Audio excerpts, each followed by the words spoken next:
Ayah. Ayah sudah pegang semua data penggelapan dana kantor, yaitu Gali, Lucy, dan Arya. Mereka pikir ayah nggak tahu.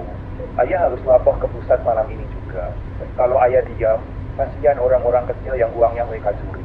Paling anakku. Kalau ayah telah pulang, filenya ada di tempat biasa kita melihat muka. Ingat nak, penjahat yang paling berbahaya bukan yang memegang pisau, tapi yang memegang pena dan menghapus kebenaran. Jangan menangis, buat mereka bicara.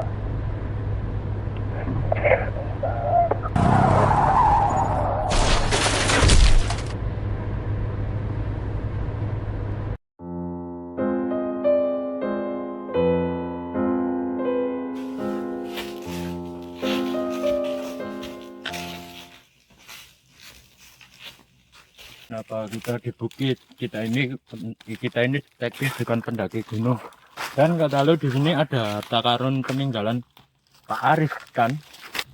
Bukan harta karun emas Gali, tapi berkas 5 tahun yang lalu yang nggak bisa dihapus oleh sistemnya Ayah.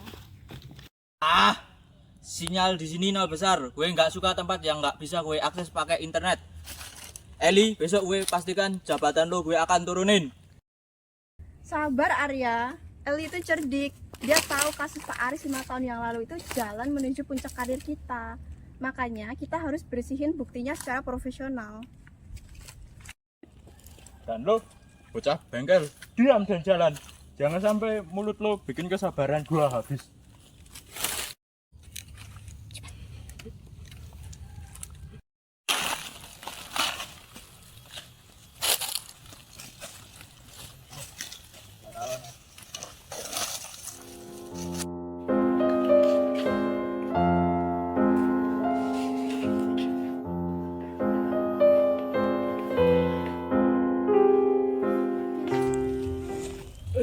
Kita sudah sampai.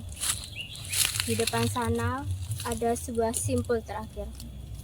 Simpul yang menandakan Pak Haris. Di sini tempat terakhir Pak Haris sebelum terjun ke jurang.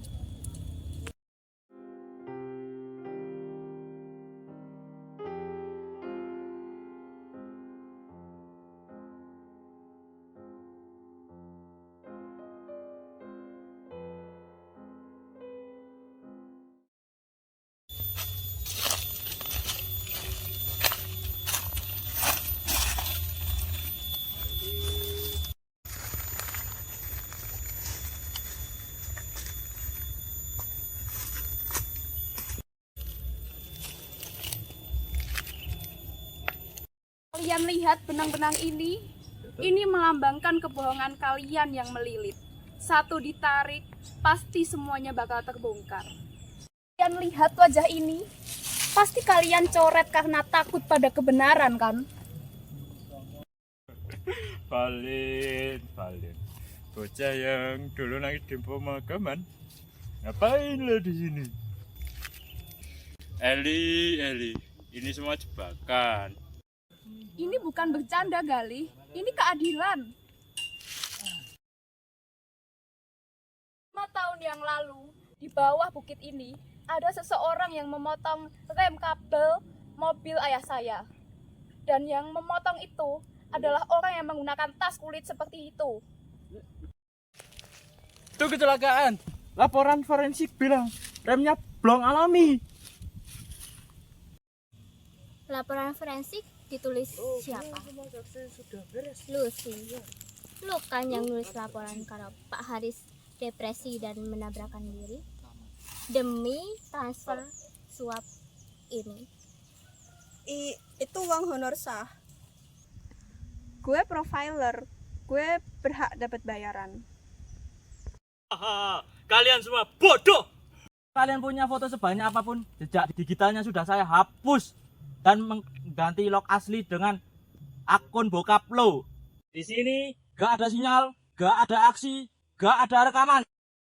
Arya, aku mekanik magang yang malam itu lo ancam bakal dibunuh kalau gue ngomong soal Galih.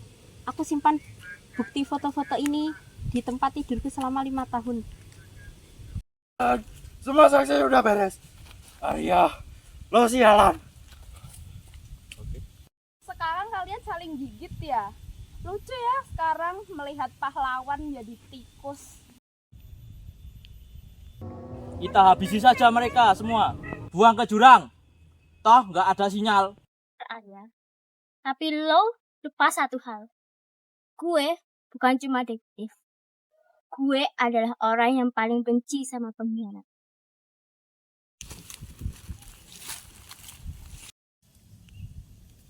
Lo lupa satu hal lagi Arya. Lo emang udah hapus semua jejak digital yang ada.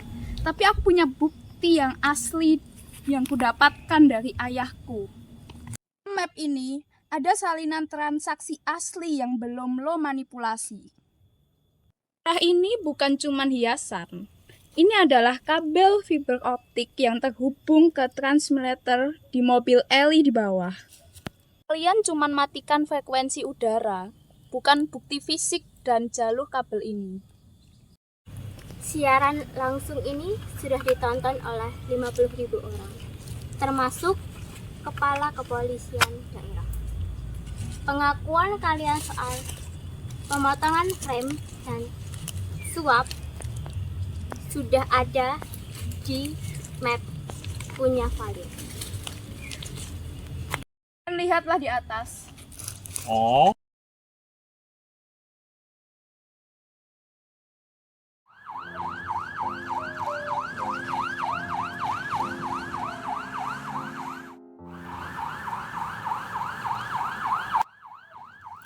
Orang-orang melihat mereka sebagai pahlawan kota, detektif yang hebat yang menyelesaikan kasus besar. Tapi di balik seragam itu, aku melihat mereka di bengkel malam itu. Aku melihat Galih memutus nafas mobil ayahku.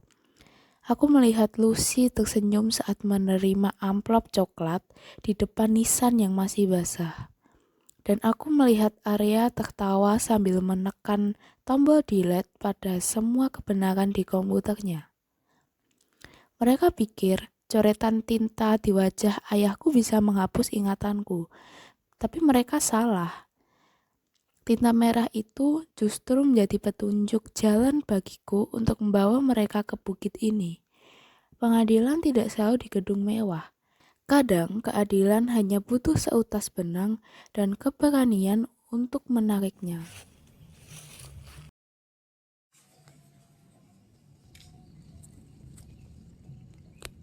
One is the loneliest number that you'll ever do.